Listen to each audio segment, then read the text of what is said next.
parfaite, ça n'existe pas. Et il n'y a pas d'église parfaite. Il n'y a pas de famille parfaite, puisque l'église est comparée à une famille, sinon le Christ serait venu la chercher. Même dans la Bible, lorsqu'il s'agissait de commencer l'église, il n'a jamais été question d'une église parfaite. Elle a commencé avec des gens imparfaits, elle a commencé avec des gens remplis de lacunes, de défauts, des gens comme Pierre, Thomas, des gens comme Matthieu. Ce sont eux qui ont commencé l'église, mais ils n'étaient pas parfaits et il n'était pas question d'église parfaite. Et même après l'arrivée de Paul dans la famille, dans la grande famille chrétienne, Paul n'a jamais été le dirigeant d'une église parfaite. Quand vous regardez les églises que Paul a dirigées, il y avait pas mal de problèmes, il y avait pas mal de querelles, pas mal de mésententes dans ces églises-là, au point où on ne peut pas qualifier une église d'église parfaite. Parce que toutes les églises que Paul a eu à diriger, qu'il a eu à instaurer lui-même, il y avait pas mal de problèmes. Certes, il y a des églises qui sont plus belles que d'autres, des églises plus structurées que d'autres. Il y a des églises dont l'évangile est beaucoup plus porté sur les doctrines que d'autres, les doctrines bibliques bien sûr que d'autres. Et chaque église avec sa force et ses faiblesses, avec ses forces et ses faiblesses. Il y a des églises qui accentuent beaucoup plus leur évangile sur le péché. Il y en a c'est beaucoup plus sur l'argent. Il y a d'autres c'est beaucoup plus sur la délivrance, sur le salut des âmes. Il y en a c'est beaucoup plus sur le leadership, le développement personnel de chaque membre de la communauté. Mais on ne peut pas qualifier une église de parfaite.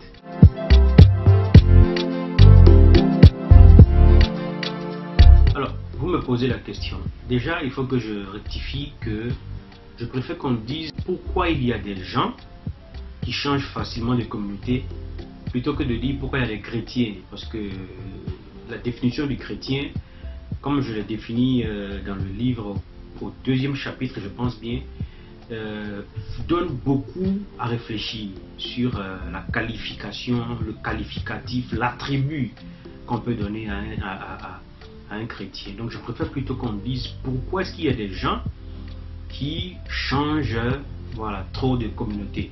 Alors il peut y avoir plusieurs raisons qui peuvent pousser les gens à changer d'église. Pour moi les raisons, il y a des raisons qui ne sont pas valables et il y a d'autres qui peuvent être valables. Voilà, pour dire plus facilement, ce ne sont pas tous ceux qui quittent une communauté pour une autre qui sont forcément chrétiens. Donc pour revenir à la question, il y a plusieurs raisons qui peuvent pousser un homme, un fidèle à quitter sa communauté pour une autre. Il y en a plusieurs. Je vais plutôt évoquer pour moi les raisons qui ne sont pas valables. Une raison, vous êtes dans une communauté, dans une église, et après 10, 15, 20 ans, vous n'évoluez pas. Quand je parle d'évolution, c'est du genre, vous n'avez pas une bonne situation financière, vous n'êtes pas encore marié, il n'y a aucune vision qui se profile à l'horizon pour vous. Et puis, les gens autour de vous, surtout la famille, commencent à dire, ton église là où tu vas là, n'est pas bonne. C'est pour cela que tu n'évolues pas. Et puis vous décidez, puisque les parents, les amis disent ça, vous décidez de quitter l'église. C'est ça qui pour moi n'est pas une bonne raison. La première question à se poser, c'est est-ce que dans cette même communauté, il y a des gens qui évoluent, il y a des gens qui ont une bonne situation financière, il y a des gens qui, comme moi, sont arrivés pauvres, ont connu une bonne situation financière et tout ça. Si c'est le cas, c'est que le problème n'est pas la communauté, mais le problème, c'est vous-même le problème. Voilà, c'est un peu comme quelqu'un qui revient après 20 ans ou bien 15 ans passés à l'étranger, aux États-Unis par exemple, et puis il revient bredouille, au bercail comme on dit, et il commence à accuser les États-Unis. Quand on lui demande, mais qu'est-ce qui s'est passé après 20 ans, tu reviens au pays, tu n'as rien apporté avec toi, tu n'as pas pu construire, et puis il accuse les États-Unis. Comme quoi là-bas c'est dur, là-bas on ne peut pas évoluer. Alors pendant que lui dit ça, des gens ont pu évoluer, des gens ont pu se trouver une bonne situation financière et tout ça. Donc le problème n'est pas les États-Unis, mais le problème c'est toi. Très souvent quand ces personnes-là s'en vont, dans leur nouvelle communauté, quand elles parlent de la communauté, voilà, qui les avait accueillis et tout ça, elles disent des choses qui ne sont pas vraies. Il faut être honnête. Il faut être honnête, il faut dire la vérité. J'ai quitté parce que je veux voir ailleurs. Je veux voir ce qui se passe ailleurs. Ce n'est pas que là-bas où j'étais, voilà, on m'avait emprisonné, ma vie n'évoluait pas. Deuxième cas, par exemple, ce sont des gens qui sont arrivés dans une communauté et voilà, ils n'avaient rien. Et puis, cette communauté les a éduqués. Et quand je parle d'éducation, c'est leur éducation sociale. Cette église les a éduqués spirituellement. Cette église les a formés. Cette église leur a montré comment s'habiller. Cette église les a formés dans presque tous les domaines. Cette église même les a aidés à trouver une compagne, un époux, une épouse. Et mieux, cette église a organisé, leur mariage. Chaque frère et soeur s'est mis au fouet et au moulin. On les a formés. Formation pendant la vie de fiançailles, formation avant le mariage. Et même après le mariage, on les a formés dans cette église. Ils ont eu des enfants dans cette communauté. Quand les enfants sont venus au monde, on les a montré comment est-ce qu'on éduque un enfant. Ouais, ils ont passé, on va dire, une grande partie de leur vie dans cette communauté qui est devenue un peu comme, si vous voulez, leur famille. Et puis, un matin, parce que deux pasteurs de la communauté ne s'entendent pas, ou bien se querellent, monsieur et madame décident de partir de l'église. Voilà, ça c'est la raison pour quitter la communauté. Parce que deux personnes ne s'entendent pas et c'est des leaders. Donc, ici, là, il n'y a pas le Saint-Esprit, je me vois ailleurs. Ce que les gens ne comprennent pas, c'est que dans les églises du 1er siècle, il y avait pas mal de problèmes, pas mal de discordes, pas mal de mésententes. Il y a ce passage-là, par exemple, en Actes, où on dit que Paul a eu une discussion lourde avec Barnabas au sujet de Marc. On parle même de débats et de vives discussions entre les deux, qui les a amenés chacun à aller de son côté. Mais nulle part on a entendu dire qu'ils se sont séparés et que chacun allait créer sa communauté et que les fidèles les ont suivis, ou qu'à cause de leurs disputes, les disciples sont allés voir ailleurs. Est-ce que vous comprenez? Aujourd'hui, malheureusement, c'est le cas. Est-ce que parce que deux leaders se sont disputés, qu'on va se diviser, chacun va aller de son côté? C'est ça la grande question qu'il faut se poser. Et c'est là qu'il faut faire intervenir le raisonnement. Si on a été renouvelé intelligemment, comme la Bible le dit, on ne peut pas suivre un homme parce qu'il a été en palabre, en dispute avec son autre collègue.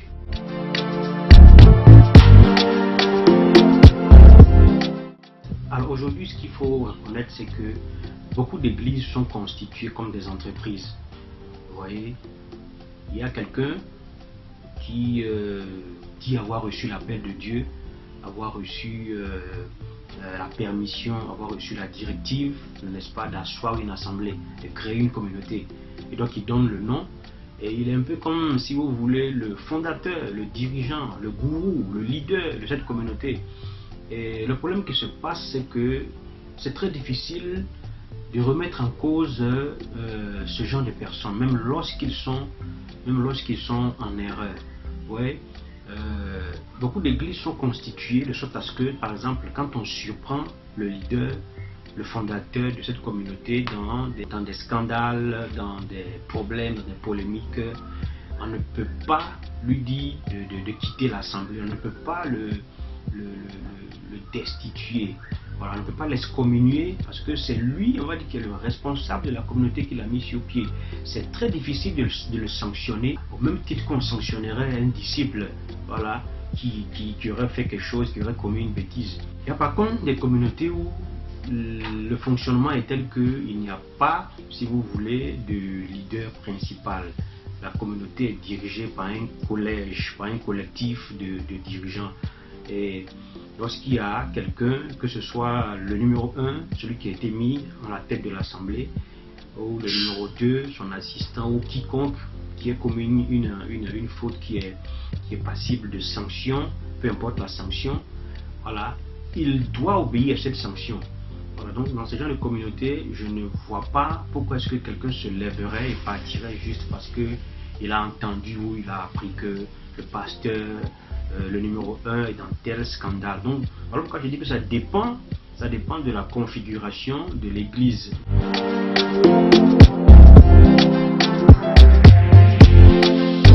Dans le livre, j'évoque la vie dans l'église.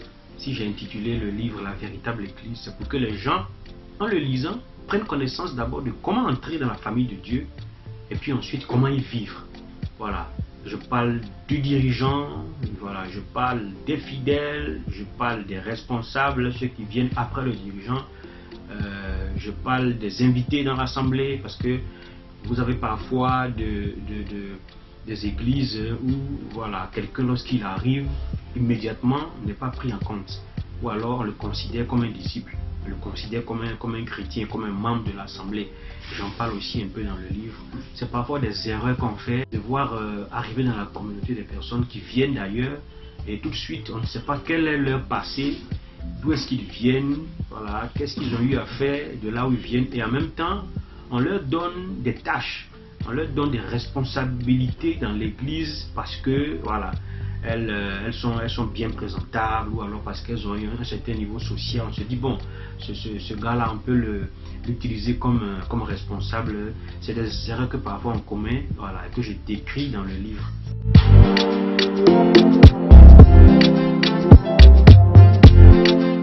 Après quand même 20 ans à apprendre, après 20 ans au pied du Christ, je pense que tout chrétien devrait pouvoir dire quelque chose, voilà, du chemin qu'il a parcouru. On n'est pas tous obligés d'écrire des livres, mais on peut témoigner, répondre à des questions concernant notre parcours spirituel. C'est ce que j'essaie de faire dans ce livre. J'essaie de décrire un peu ce que je vois, ce que j'ai vu, ce que j'entends, ce que j'ai entendu, ce que je pense après lecture, après prière et méditation de la parole de Dieu. Je peux dire quelque chose concernant l'église, hein, et si ça peut aider les chrétiens, les jeunes chrétiens, c'est tant mieux. Beaucoup ont lu ce livre et j'ai apprécié les retours.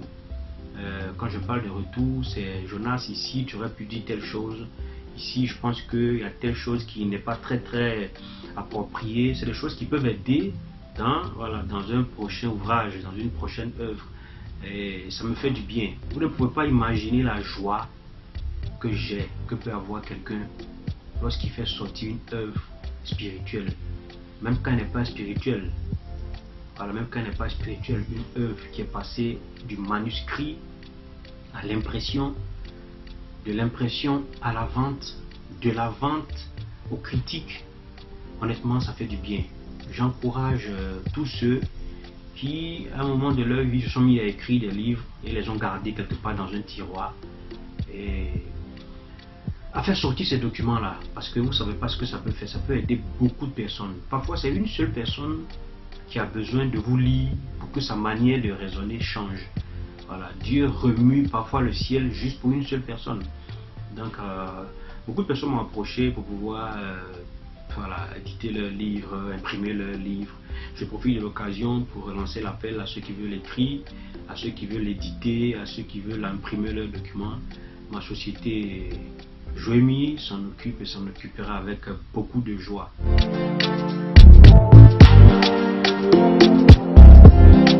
Et l'église est très grand.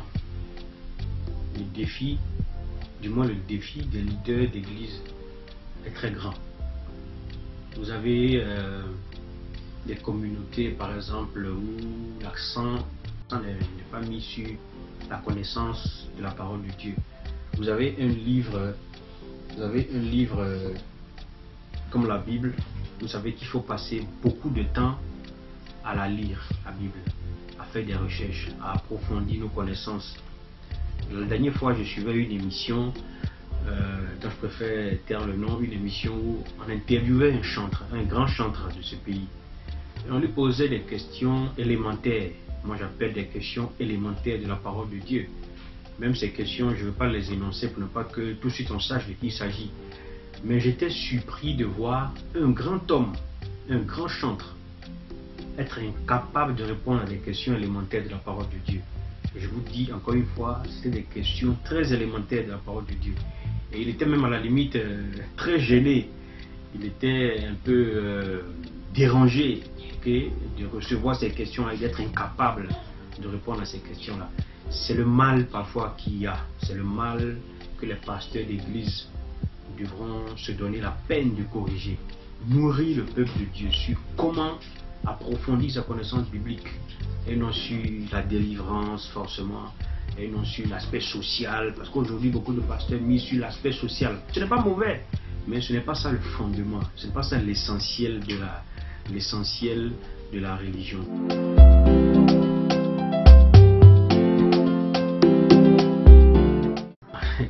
Pour moi, l'église appartient à celui qui a dit « Je bâtirai mon église ». C'est à lui qu'appartient l'église. « Je bâtirai mon église ». L'église n'appartient pas à Pierre, comme l'ont pensé les Romains juste après la mort de Pierre. L'église n'appartient pas à Pierre. Pierre, si vous voulez, celui à qui Dieu a remis les clés de l'église. C'est comme moi, quand je veux partir un jour de chez moi et que je vais aller en mission, je remets les clés et je confie la direction de la maison à quelqu'un. Ce n'est pas dit que c'est à lui qu'appartient la maison. L'église n'appartient même pas à Paul, qui a été l'un des précurseurs de l'église au 1er siècle, qui a été l'initiateur, le fondateur, comme on appelle aujourd'hui certaines personnes, des églises, de la grande partie des églises du 1er siècle. Mais ça ne fait pas de Paul le responsable des églises de Jésus-Christ. Si c'était le cas, on aurait pu dire l'église de Paul, l'église de Pierre. Mais quand on parle de l'église, on dit toujours l'église qui se réunit à temps. L'église qui se réunit dans telle ville.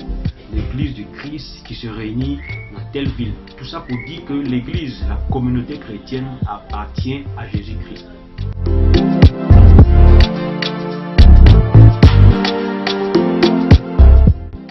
C'est un livre que j'encourage les gens à lire.